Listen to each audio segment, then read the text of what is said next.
What's up, everybody? It's your boy Alex Dorflinger, and happy Friday. Hope you are having a beautiful, amazing, wonderful day today. And today we are going to be talking about self-sabotage and how you can fix it. I don't claim to be the creator, but I'm a savior. I take the strange variables of human life and make something out of the crazy quilt.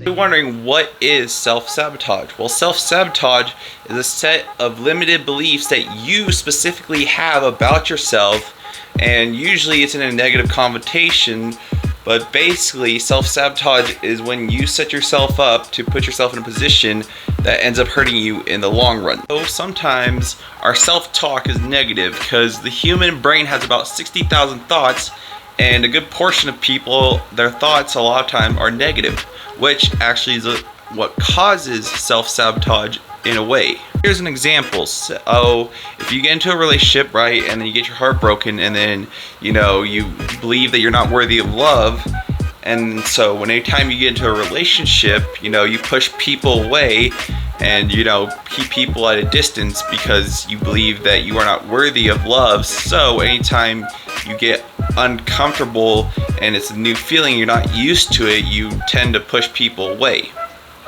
You have to analyze your thoughts from a non-judgmental viewpoint, so think of it as this way. Think of it like you're a bug under a rug, right? So you can't see this nice floral pattern on top of the rug until you're out from underneath the rug and looking from above.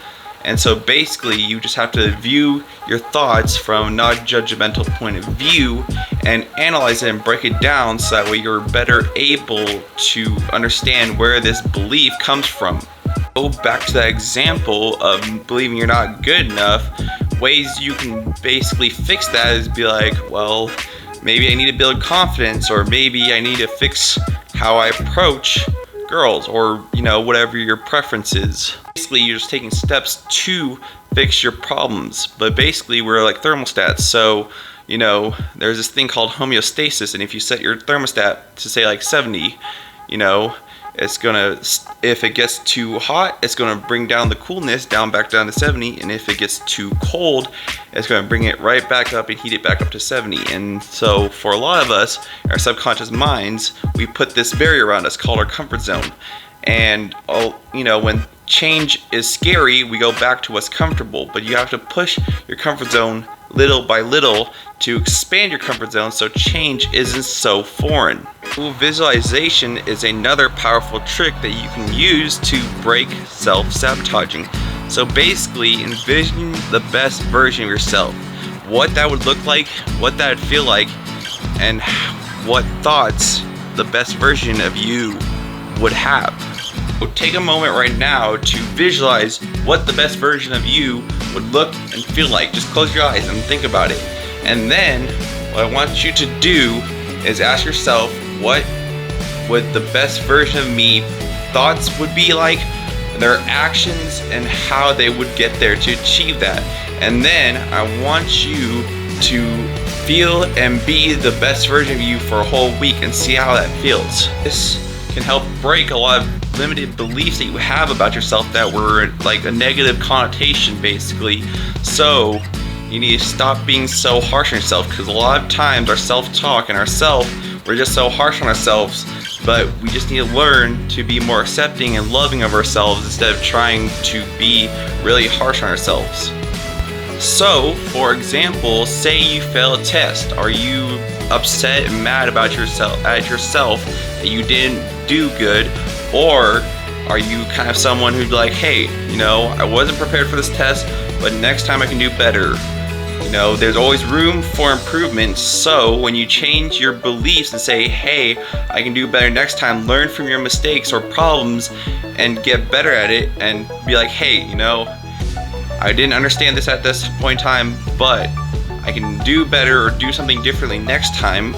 And that's having a growth mindset. Having a growth mindset will help you be better understanding of yourself and just help you be able to achieve goals a lot more easier, because you're not so harsh on yourself. So you believe that you can do it, and then you will be able to achieve it. In the video, I just want to say thank you. Thank you for your time, your love, and support. And if you found this video helpful and you think someone else can benefit from this video, please share it. This helps the YouTube algorithm send my video out to more people so I can be able to help more of you. Back to the rest of the video. So, something that also can cause self-sabotage is perfectionism. And perfectionism is the need to do everything perfectly. Well, I hate to break it to you, but perfectionism doesn't exist. You should get it out of your vocabulary because nobody is perfect. Nothing in this world is perfect. So, once you stop believing that you need to be perfect and causing you to procrastinate because you want to be perfect, it can actually be a lot better because you can get things that you need to get done. What does work and has been proven to work is discipline and experience, i.e. applied knowledge. So you gain knowledge and you apply it as the soonest possible chance you get. That way it becomes experience, and this way it will stick with you a lot better instead of just gaining knowledge and it just sitting there. Also, learning to be a self-validator is also really important. So a self-validator, is basically you being supportive of yourself. And so basically, when you want attention or you're being a people pleaser, it's a form of neediness and external validation, needing validation from people.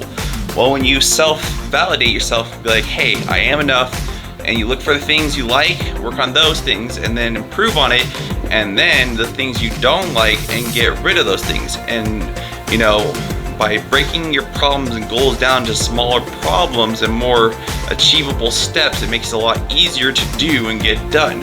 But you just gotta be like, hey, I like this about myself, I don't like this about myself.